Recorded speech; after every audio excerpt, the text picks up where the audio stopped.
afternoon, what will you be studying? History. You love history? Yes. You love all your teachers? Yes.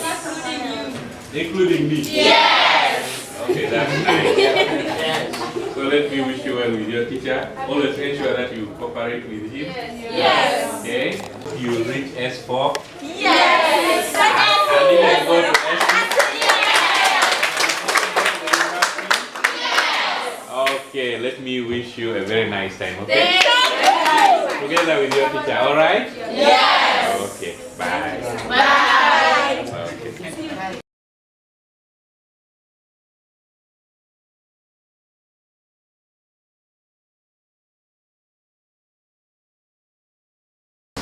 My name is Olaki Simon Peter.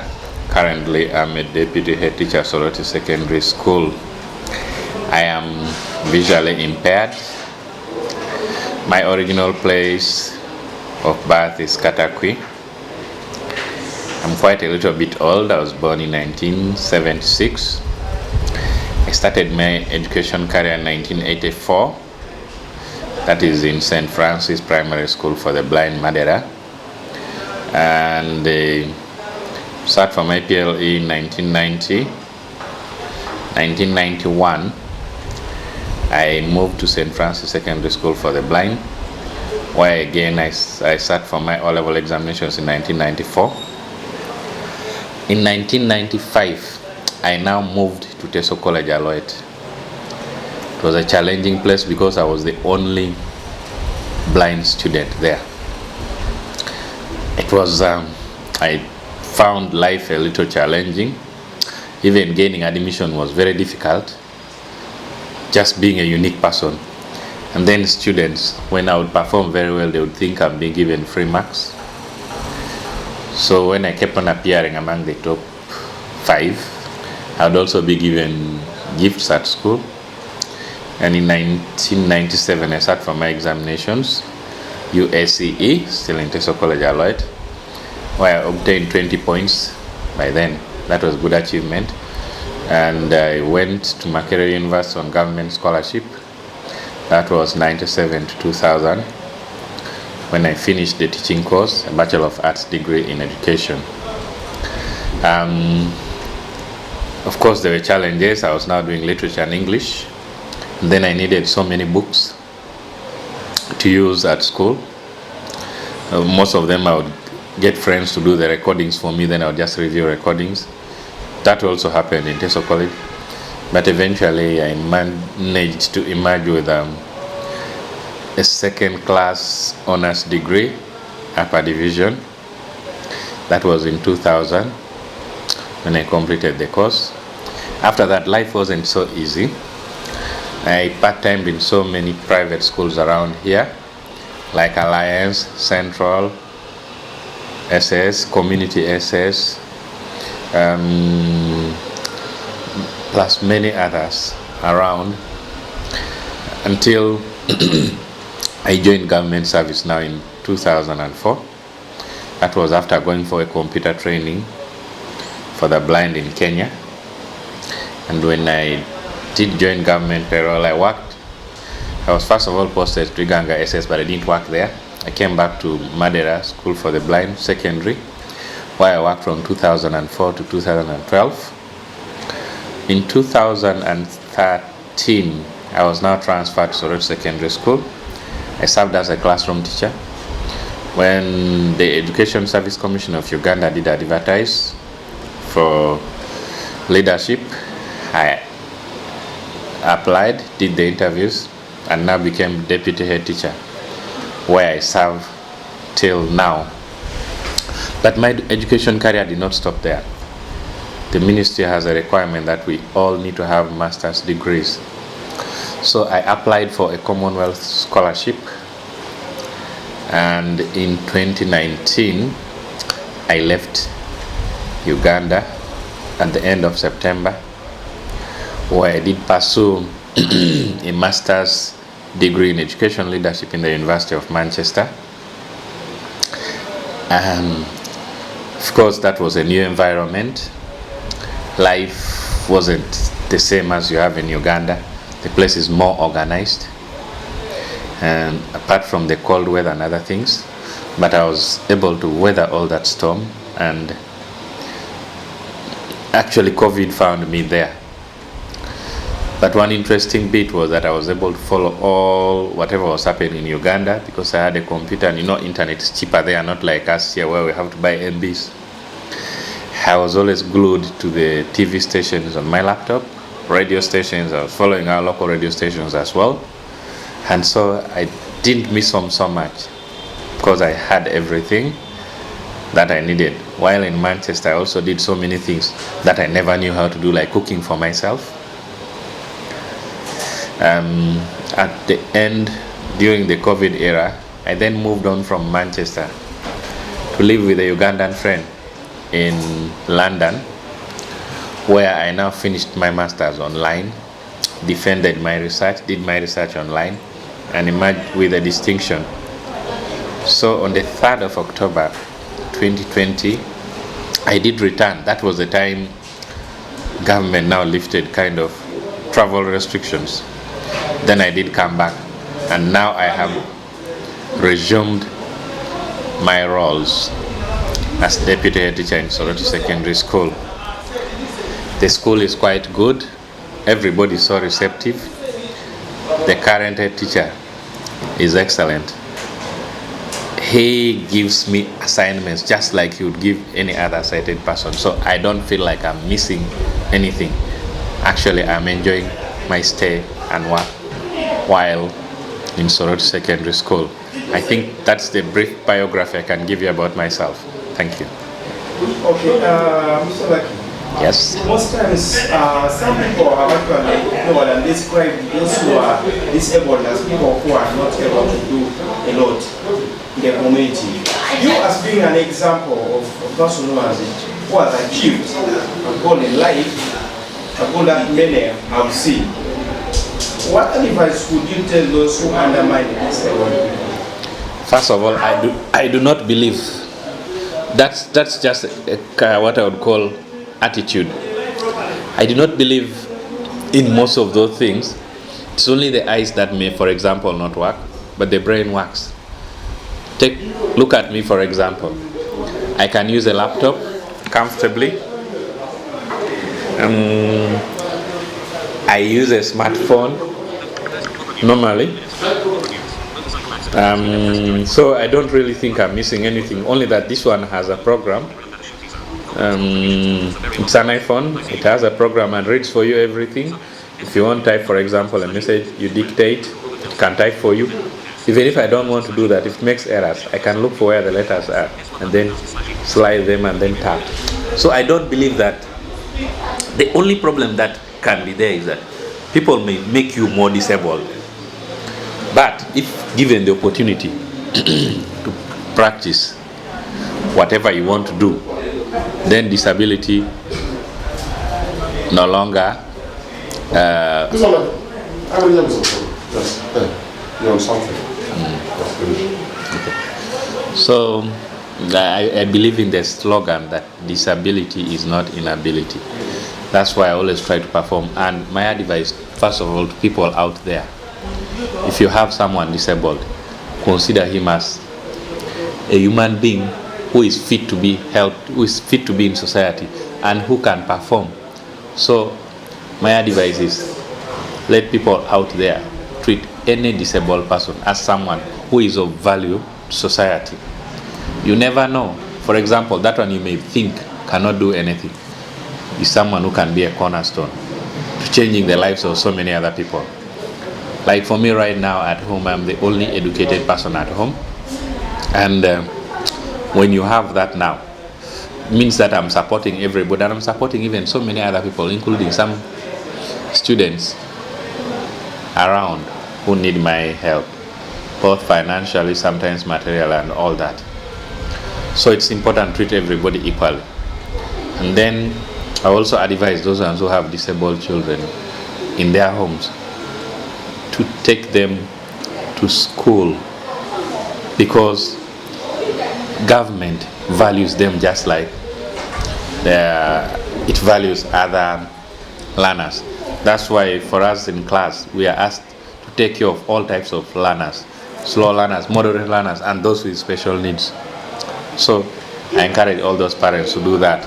And then for the other disabled who have not achieved, I encourage them to ensure that they show that they are worth, they are people who can contribute to society.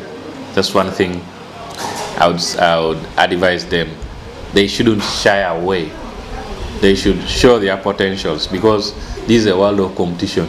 If you don't show your potential, then nobody recognizes you, especially if you're disabled. And then if you're out there, as I've said, it's important to value everybody, treat everybody equally, give everybody equal opportunities, be it in fields of employment and other kinds of maybe business or anything of that nature. If someone did that, it would be so good and vital for the disabled community. Integrate them in society and always give them a supporting hand where they are unable to perform certain tasks, because we all complement each other. I think that's what I can say about that. Okay, Mr. Olaki, Soroti S.S, I believe as a school also has a number of students, some who need special needs, just like you, and you are holding an office that one would describe as one of the top offices in the school. How do you help those students? We normally don't have very many, but when we have them, what we encourage, for example, if we have these ones with physical impairments, we try to ensure that we place them in classrooms that are accessible. And then, for example, if you look at the construction of our storage building there in A level, here there is one part where you can use a ramp and your chair you can use your wheelchair, roll it through. So, and then that's one thing we do. We try to make the places accessible, and then we also encourage other students at school to always give a helping hand to those learners with special needs, if at all we have them here. Then for those with maybe slightly problems like hearing impairments, we ask them to sit in front, and then we make the teachers aware of them, their presence. Then maybe just like that, as long as we identify, then we have a guidance and counseling unit here at school. That one is also of benefit to such learners.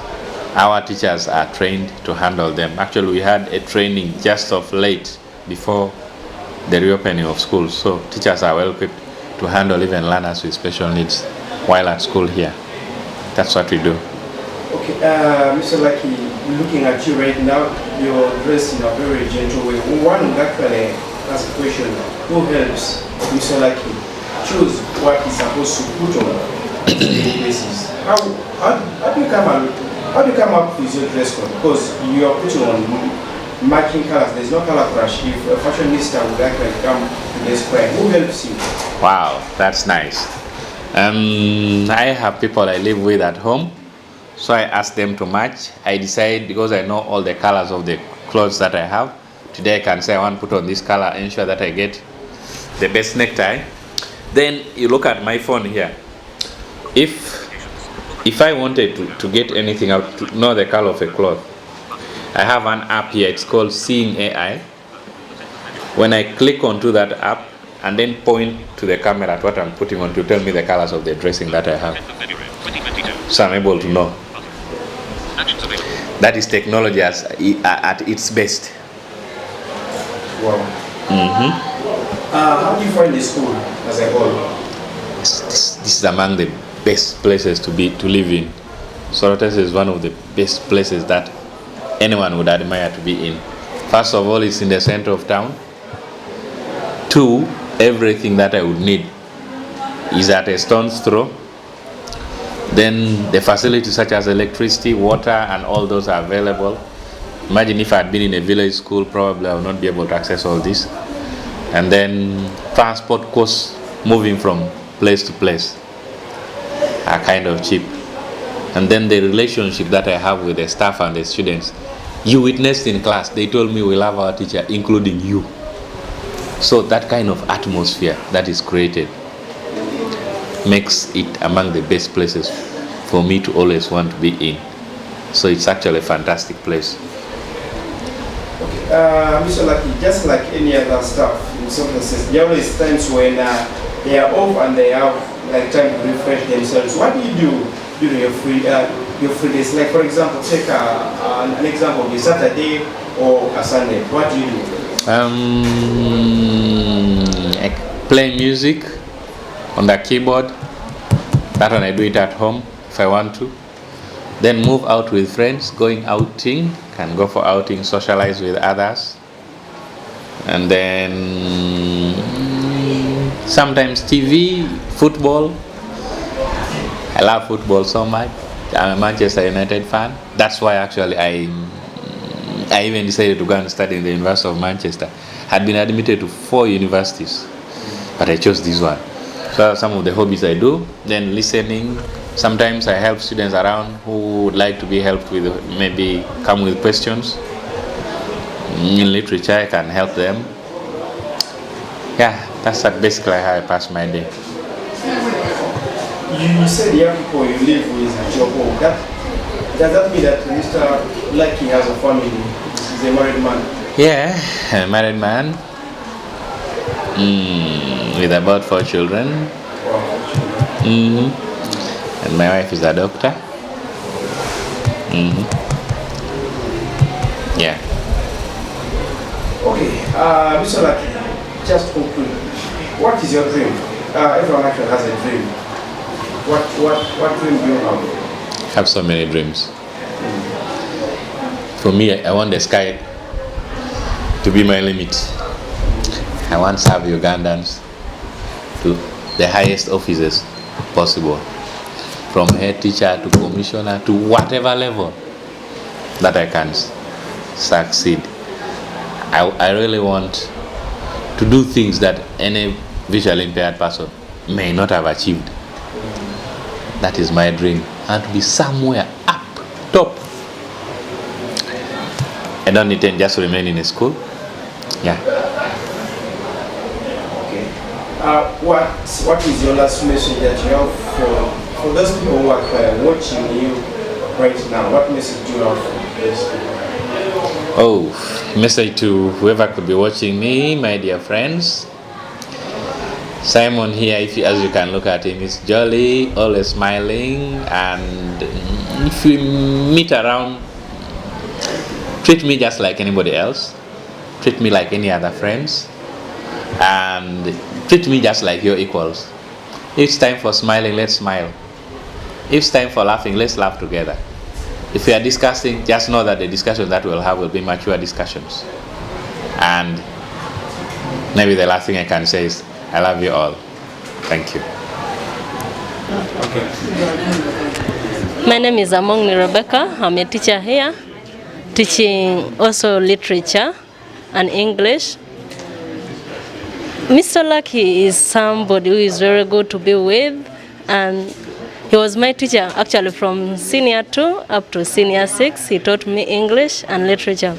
And really, because of him is what I am now. He used to advise me, he used to encourage me, he used to make me understand whatever I don't understand. Like I could approach him in whatever I don't understand. And he really used to give me advice. And he used to tell me, Becky, you have to pass literature. I'm a Geelong Penina Patience. I'm in senior 5 arts. I do lead, that is literature, economics, and divinity, stroke sub-math. I love literature. It is one of my best subjects. I love my teacher. He's Mr. Olaki. He teaches us well. He inspires us. He directs us. He guides us. In most times, he's there with us. Even like when we find challenges in the subject, he's always there to help. He explains. He makes sure that he creates an impact in your life. Above all, he inspires us to be the great leaders, because literature is one of the key subjects in my career. And it is like one of my best subjects that I have to do in my career. So most times he guides me. He always cautions us like to do the work. He makes sure he corrects, he marks them. Yeah. I'm Apako Evelyn, senior 5 arts.